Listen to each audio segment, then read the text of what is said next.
Post વિભાગમાં નોકરીના ખોટા call letter મોકલનાર બે આરોપીઓને પોલીસે ઝડપી પાડ્યા છે. અઠવા લાઇન્સ પોલીસે બંને આરોપીઓની ધરપકડ કરી છે. સુરતની અઠવા લાઇન્સ પોલીસે છેતરપિંડી આચરતી ટોળકીના બે સભ્યોને ઝડપી પાડ્યા છે. પોસ્ટ વિભાગમાં નોકરી અપાવવાના બહાને ઠગાઈ કરવામાં આવતી હતી. સમગ્ર રાજ્યમાં નોકરી વાંછુક યુવકોને ટાર્ગેટ કરતા હતા. નકલી વેબસાઇટ બનાવી નકલી ફોર્મ ભોગ બનનારને ભરાવતા હતા અને અઠવા લાઇન્સ પોલીસે બ્રિજ ઉર્ફે બ્રિજેશ મુકેશભાઈ પટેલ અને ભૂપેન્દ્ર કુમાર જયકિશન શર્માને ઝડપી પાડ્યા છે. આરોપીઓની મોડસ ઓપરેન્ડી વિશે પોલીસે જણાવ્યું કે બ્રિજ અમદાવાદ આલ્ફા કોલેજ ખાતે BE કોમ્પ્યુટર એન્જિનિયરિંગનો અભ્યાસ કરેલો છે. બ્રિજ એથિકલ હેકિંગ અને વેબસાઇટ ડેવલપિંગ અંગે નોલેજ ધરાવે છે. બ્રિજે તેના અમદાવાદ ખાતે રહેતા મિત્રની મદદથી પોસ્ટ વિભાગની નકલી વેબસાઇટ બનાવી હતી.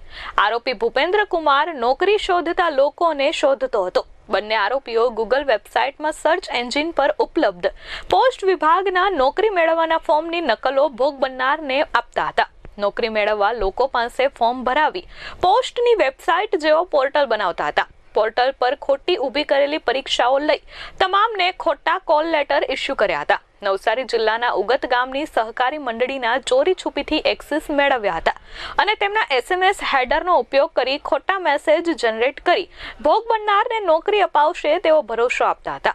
આરોપીઓએ 12 જેટલા લોકો પાસેથી અલગ અલગ રૂપિયા પડાવ્યા હતા. પોલીસે બંનેની ધરપકડ કરી કાયદેસરની કાર્યવાહી હાથ ધરી છે. અત્રેના પોલીસ સ્ટેશન ખાતે એક સાયબર ક્રાઇમ અને ફોર્જરીનો ગુનો દાખલ થયેલ છે, જેમાં ભોગ બનનારને પોસ્ટ ઓફિસમાં નોકરી આપવાની લાલચ આપી તેઓને નોકરીના ખોટા મેસેજો આપને ઓર્ડર મળી જશે એવા મેસેજો કરી તેમજ વેબસાઇટ ઉપર ઓનલાઈન ટ્રેનિંગ લઈ અને તેઓની પાસેથી નોકરી આપવાના બહાને 16,90,000 જેટલી રકમની છેતરપિંડી કર્યાની ફરિયાદ દાખલ થયેલ. જે આધારે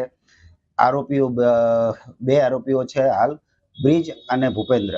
બ્રિજ નવસારી ખાતેનો રહેવાસી છે.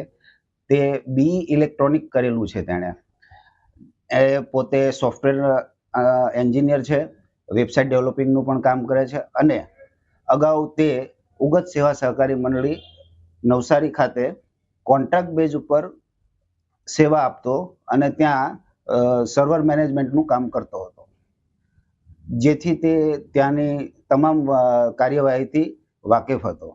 ત્યારબાદ તેણે ભૂપેન્દ્ર શર્મા, જે અત્રેના પોસ્ટ વિસ્તારમાં રહે છે, તેઓનો સંપર્ક કરી તેઓને બીજા ગ્રાહકો લાવી અને કમિશન પેટે તેમને રાખેલા અને પોસ્ટમાં નોકરી વાંચુને શોધી અને તેઓની પાસેથી પૈસા લઈ અને નોકરી અપાવશે તેવી લાલચ અપાવવાનું જણાવેલું, જેથી બંને ભેગા મળી અત્રે 3 જેટલા ફરિયાદીઓ આવેલા, જેઓનો આધારે ગુનો દાખલ કરેલ છે અને તપાસ દરમિયાન બીજા અન્ય 12 જણા ભોગ બનનાર જણાઈ આવેલ છે. જે ટોટલ હાલ 44,40,000 જેટલું ચીટિંગની રકમ સામેલ આવી છે. હજી પણ વધુ આમાં ભોગ બનનાર હોવાની શક્યતા જણાયેલ છે.